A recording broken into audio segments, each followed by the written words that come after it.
अहिलेसम्म तपाईहरूले सब्स्क्राइब गर्नुभएको छैन भने कृपया पूरा भिडियो हेरी लाइक, शेयर र सब्स्क्राइब गरिदिनुहोला, किनकि तपाईहरूले लाइक, शेयर र सब्स्क्राइब गर्दा हामीलाई उत्साह एवं ऊर्जा मिल्दछ। श्री स्वस्थानी परमेश्वर्यै नमो नमः। स्वस्थानी देवी जगदीश्वरीलाई मनमा राखेर माघ महिना जतिमा सबैमा जो गर्दछन् व्रत यथा विधिले सहर्ष बस्छन् ती स्वर्गपुरीमा गैलाख वर्ष बस्छन् ती सत स्वरूपमा गैलाख वर्ष। आदरणीय दर्शक महानुभावहरू, आउनुहोस् आज फेरि हामी हजुरहरूको समक्ष स्वस्थानी व्रत कथा लिएर उपस्थित भइसकेका छौं।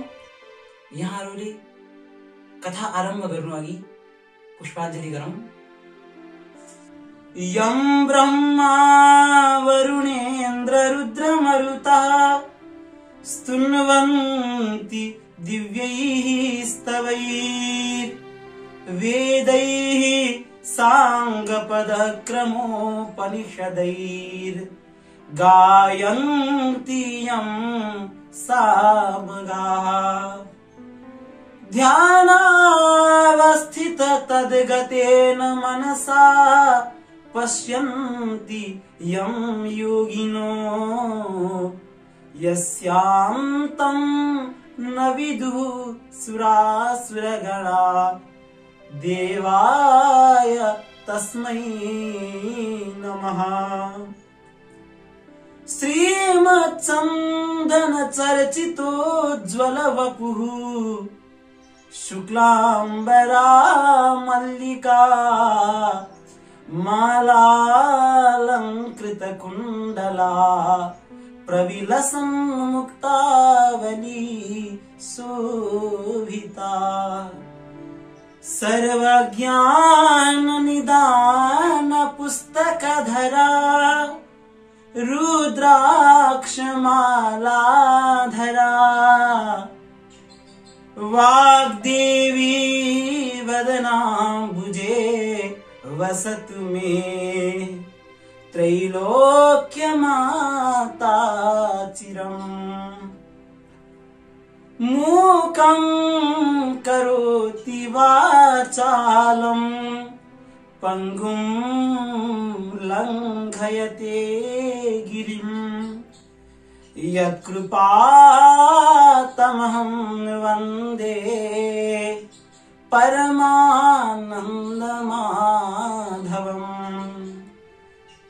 नमो भगवते तस्मै व्यासायामित तेजसे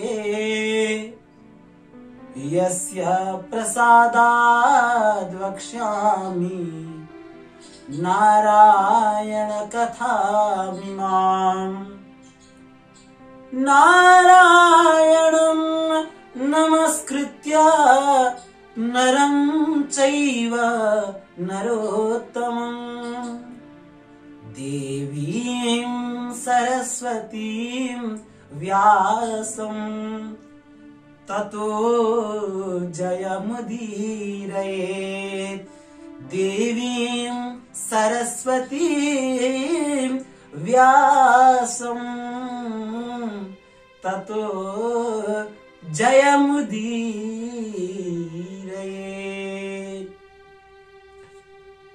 भक्तवृन्दहरू, अब पुष्पाञ्जलि भगवती स्वस्थानी माताको चरणमा अर्पण गरौं।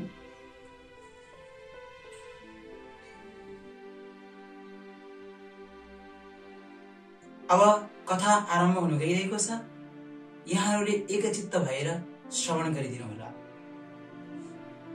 अथ अष्टमोऽध्यायः श्री स्वस्थानी परमेश्वर्यै नमो नमः।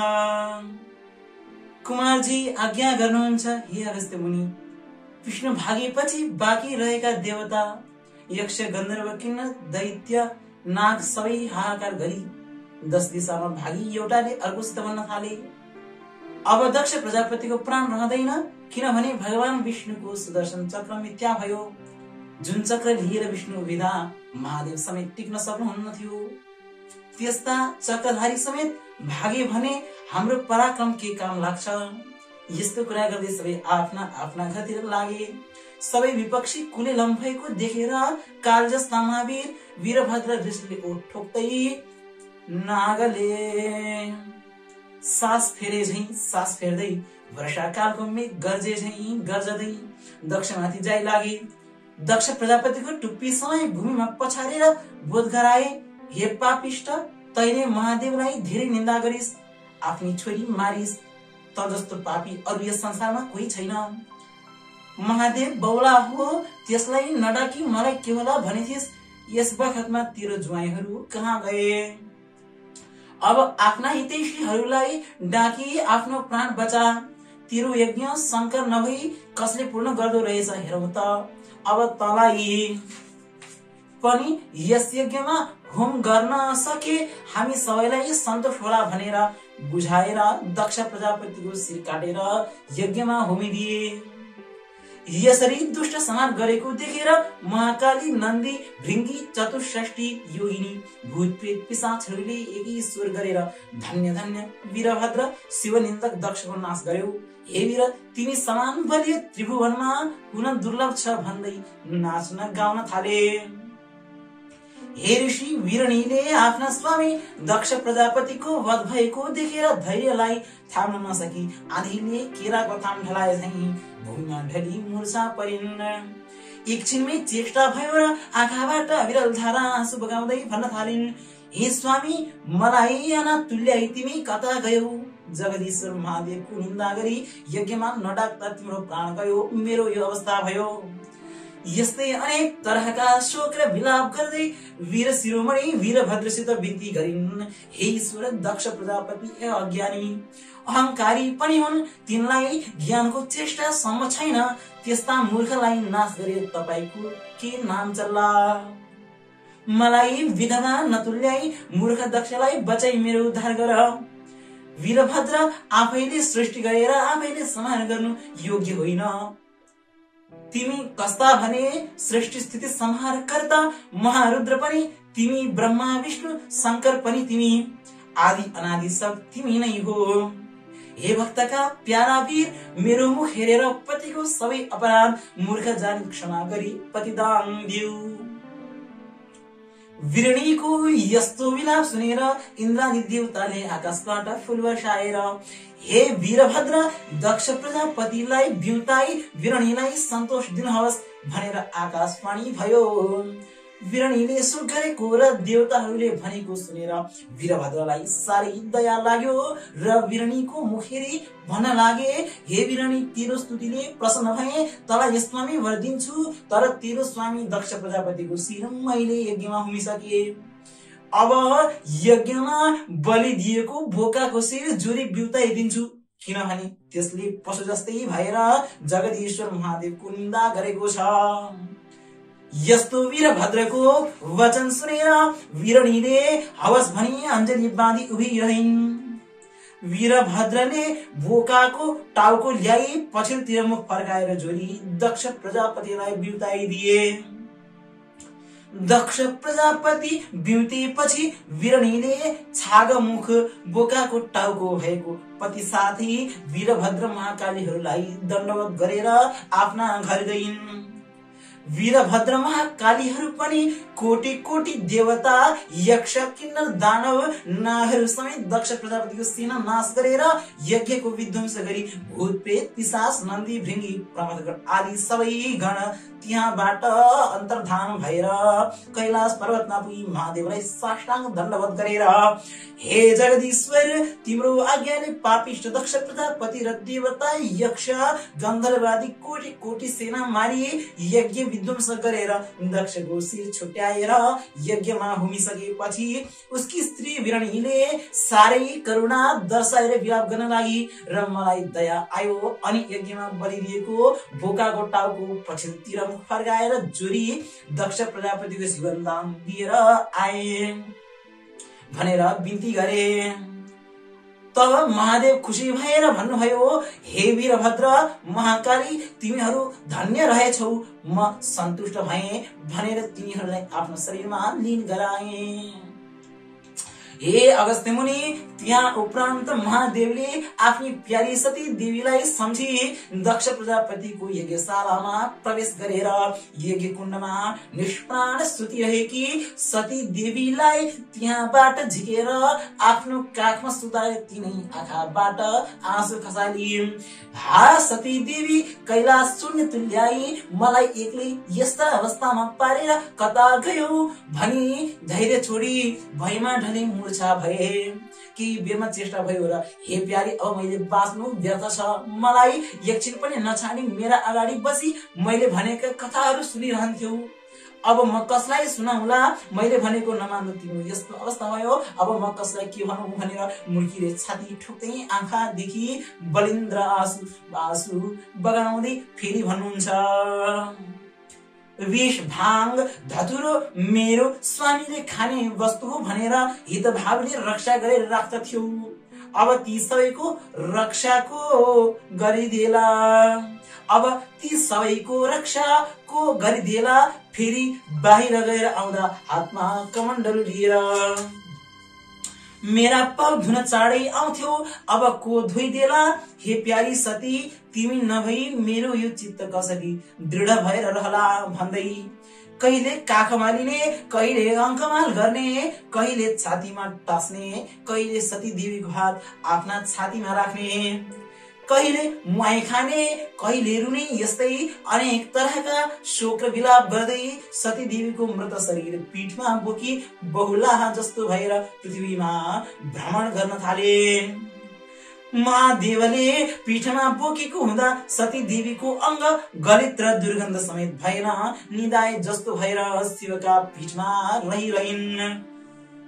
हे अगस्त्य मुनि, वास्तवमा दक्ष प्रजापतिले शिवलाई यज्ञमा नडाकेको मुख्य कारण के थियो भने अघि प्रयागराजमा एकत्र भएर मुनिहरूले ठूलो यज्ञ गरे जसमा ब्रह्माजी पनि विराजमान थिए। त्यहाँ ठूला ठूला ऋषि मुनिहरूले ज्ञान कुण्डका विषयमा बहस गरिरहेका थिए। त्यसबेला आफ्ना सारा गणहरूलाई साथमा लिएर शिवजी पनि सतीका साथ उस सभामा पुगे। सबैले भक्तिपूर्वक प्रणाम गरेर उनको स्तुति गरे। त्यसका बाद प्रजापतिहरूका स्वामी दक्ष पनि त्यहाँ पुगे र केवल ब्रह्माजीलाई प्रणाम गरेर ब्रह्माको आज्ञाले सुयोग्य आसनमा बसे। तब सबैले तेजस्वी दक्षको पूजा गरे, तर परम स्वतन्त्र लीला विहारी महेश्वर चाहिँ आफ्ना आसनमै बसिरहे। उनले दक्षलाई प्रणाम सम पनि गरेनन्। त्यस्तो देखेर दक्ष अत्यन्तै क्रुद्ध भयो र सभाका मध्यमा सबलाई सुनाउँदै शिवलाई धेरै कुवाच्य कह्यो र करायो कि यो पाखण्डी, दुर्जन, पापी, पगला, ब्राह्मण निन्दक, स्त्री लम्पट, तामसी, नशेबाज हमेशा स्त्रीमै आसक्त रहन्छ। सम्बन्धले यो मेरो छोरी ज्वाइँ हुनाले छोरो तुल्य भएर पनि यसले मलाई प्रणाम सम गरेन, यसकारण म यसले श्राप दिन्छु।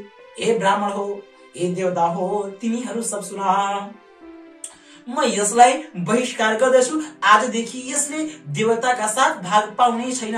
यस्तो सुनेर नन्दीश्वरका आँखा राता भए उनले खोइ हप्काए। तब दक्षले नन्दीश्वरलाई पनि श्राप दिए, शिवका समस्त गणलाई पनि श्राप दिए। अनि पछि नन्दीश्वर पनि खुब रिसाए।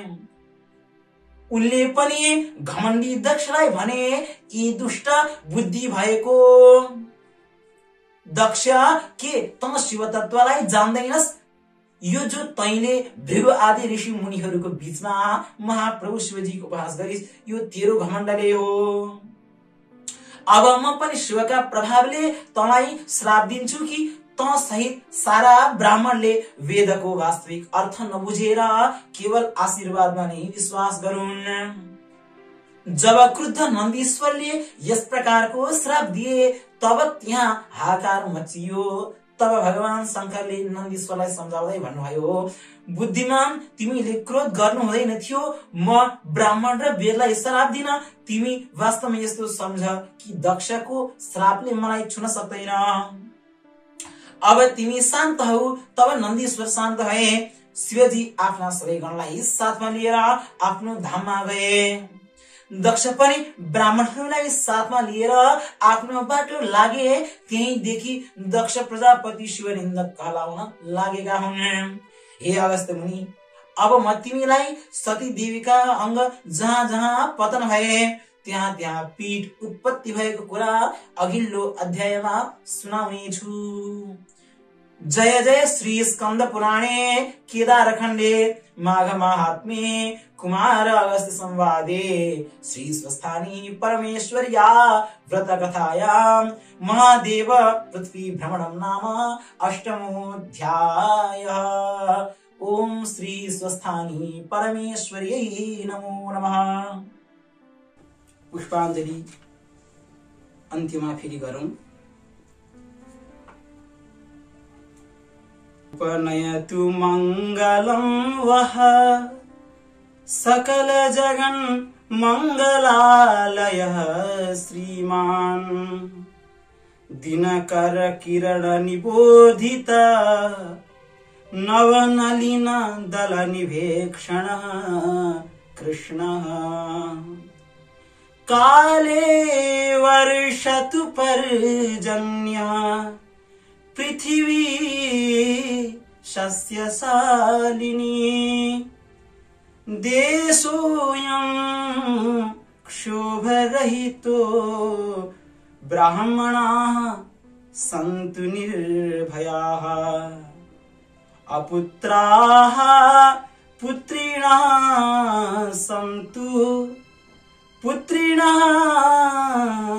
सन्तु पौत्रिणः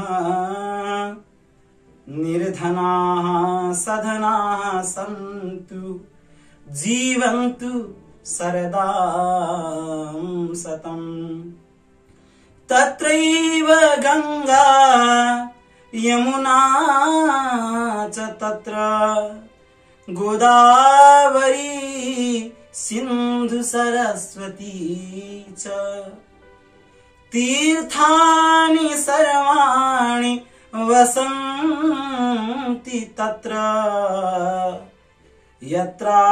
यत्राच्युतोदार कथा प्रसंगः या कुन्देन्दु तुषारहार धवला या शुभ्रवस्त्रावृता या वीणावरदण्डमण्डितकरा या श्वेत पद्मासना या ब्रह्माच्युत शंकर प्रभृतिभिर्देवैः सदा वन्दिता सा मां पातु सरस्वती भगवती निःशेषजाड्यापहा सा मां पातु सरस्वती भगवती निःशेषजाड्यापहा कायेन वाचा मनसेन्द्रियैर्वा बुद्ध्यात्मना वा प्रकृति स्वभावात् करोमि यद्यत् सकलं परस्मै नारायणायेति समर्पयेतत् करोमि यद्यत् सकलं परस्मै नारायणायेति समर्पयेतत्। समादरणीय भक्तवृन्दहरू, अब पुष्पाञ्जलि स्वस्थानी माताको चरणमा अर्पण गरौं। हरि ओम तत्सत्।